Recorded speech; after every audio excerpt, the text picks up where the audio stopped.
What's up, everybody? It's Knife Life 777 coming to you today with another knife. Here we have another Eafengrow. This is a second video to the two Eafengrow knives that I got, the 966 and the 967. So here is the 967. We have typical Eafengrow box. I'm sure you've all seen it before. Anybody that is familiar with this company. Boom. Look at that. I happen to really like this knife.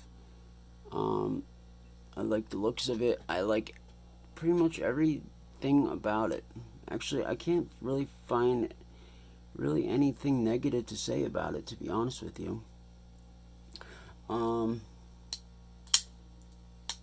So let's get some specs on it. I got the spinny thing thanks to my buddy Eric. I appreciate you, brother. This is a good idea. So it could spin around when I read off a little bit to you. Take a look at it. We have an overall length of 8 inches. All measurements were taken by yours truly. Gotcha. We got a blade length of 3.5 inches. A cutting edge of 3.4375 inches. We have a blade steel of D2. We have a handle length of 4.5 inches.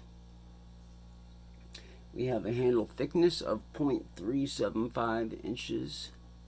We have a handle height at the biggest point here at exactly 1 inch. The handle material is jade G10, which is a favorite of Eafengrow knives. Almost all of their models come in jade G10. So anyway, we have a weight of, yes, I got a new scale, as I mentioned in the other video. I was tired of my old crappy scale and having to weigh things on the floor. We have a weight of 4.7 ounces. I got 4.8 earlier. Let's try it again. 4.7 ounces. Alright, sounds good to me. Let's see, where am I at now? We have a ball bearings for the pivot. Very good.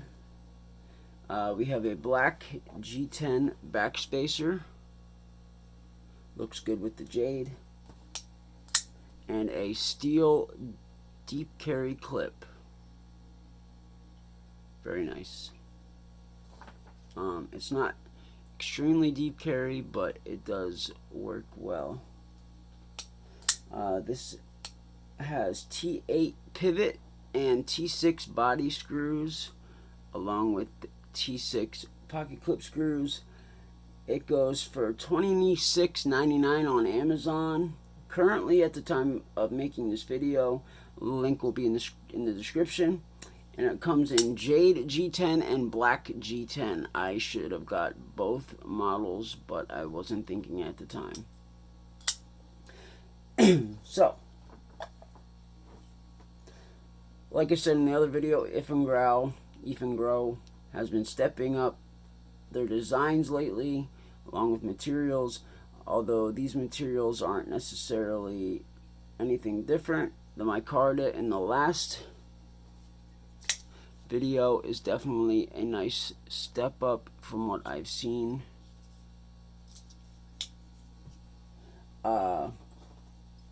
So I don't think this is a copy of any other knife, not that I've seen. If I'm wrong, please correct me in the comments. So first thing I noticed is the looks. It looks great. I really like it. I like the fuller here. I just like the overall look of the whole knife. It's very ergonomic, very wavy. So D10, first off, has a perfect detent. Like, this detent is dialed in so perfectly. Like, I have not yet been able to fail the knife. I just can't. Like, to break that detent, it's gonna open up every single time. Alright, I'm gonna really try to fail. Yeah, it is dialed in perfectly for this knife. Super smooth action. Check this out. What? What? It's the smoothest action I've ever seen on an Eafengrow, however you say it. Anyway, we have the multiple deployment methods. We have the thumb stud, so regular thumb stud deployment. We can also do thumb stud spidey flick, reverse flick. We also have the flipper tab. And then we also have this fuller type thing here, where you can spidey flick it out with the fuller tab, or you can kind of thumb roll it out, or you can kind of come back here and thumb roll it out.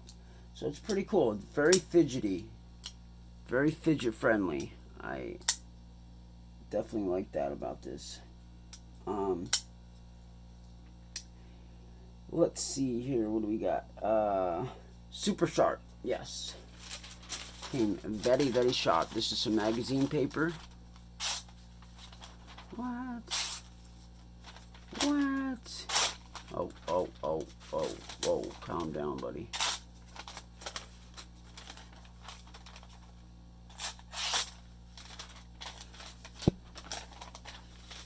We're sinking. We're sinking here. Hold on. Let me clear it off. Yes. Pretty sharp. I've been cutting a lot of paper with it in the past 2 days, so might need to get put on the strap. So, yeah, pretty sharp.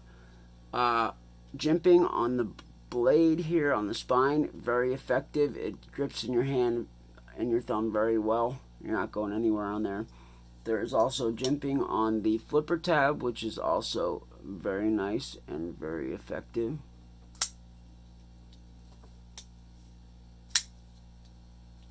We have a full flat grind. I guess you would call that a full flat grind, even with the fuller.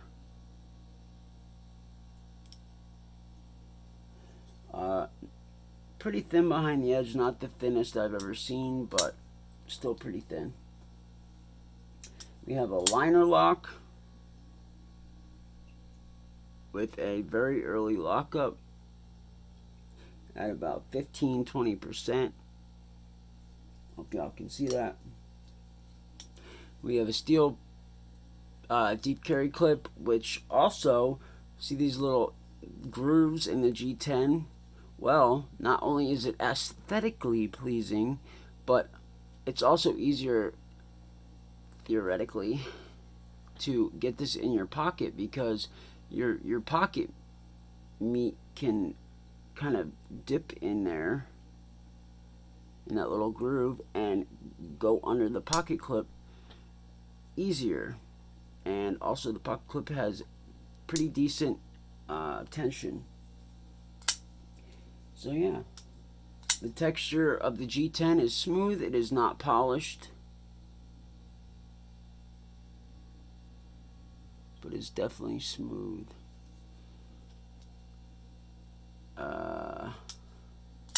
I give it about a 2 out of 10, 1 being, or 0 being polished. So maybe a 3 out of 10, 1 being polished. So anyway, very ergonomic, lots of places to rest your fingers, lots of grooves to stick your fingers in. Very ergonomic. I have bigger hands. The only issue I have is this little hump right here. Kind of, my middle finger kind of rests right on there, and you can't really choke up. So, but yep, you got a finger choil here, and that's about it, guys. We have a sort of a satin finish on the blade instead of a stone wash as well. So here is the Eafengrow 966 below with the mic card, and here is the 967. I will leave links to both of these in each video, so links for both in each video. If that makes sense. Oh, and one more thing. We're going to do a couple size comparisons. Here is the Buck Marksman. We have the Spyderco Shaman. VV Praxis. New model with the black coated blade. I'll be doing a video on this soon, so stay tuned. Here's the Gale Bradley 2. Kershaw Blur. And last but never least, the Spyderco Endura. What do you think, guys? I hope you enjoyed the video. Thank you for spending time here with me today. I appreciate you. And I hope you have a wonderful rest of your day. And I hope you enjoyed the spinning magic trick. Goodbye.